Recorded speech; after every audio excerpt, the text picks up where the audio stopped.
partie 1. Donc, cela concerne le PMS.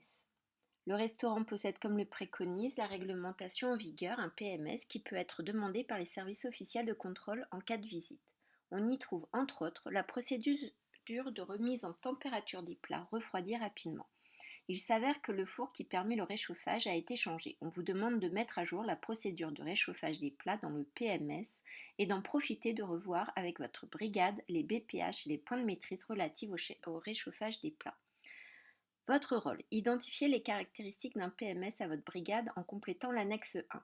Je vais donc sur l'annexe 1 et l'annexe 1, on nous demande de donner la signification de PMS, plan de maîtrise sanitaire.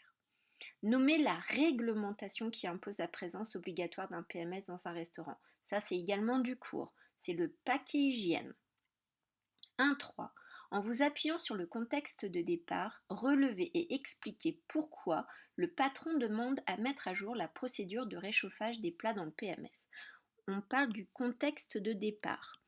Donc, je vais aller dans le contexte de départ, ici. Que dit-il? Ils disent que il s'avère que le four qui permet le réchauffage a été changé.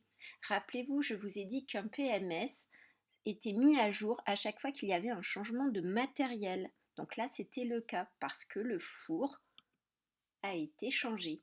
Un autre événement qui pourrait entraîner la modification du PMS, vous pouviez me dire, par exemple, le changement d'une chambre froide, donc tout appareil que vous vouliez, mais il fallait bien préciser quoi.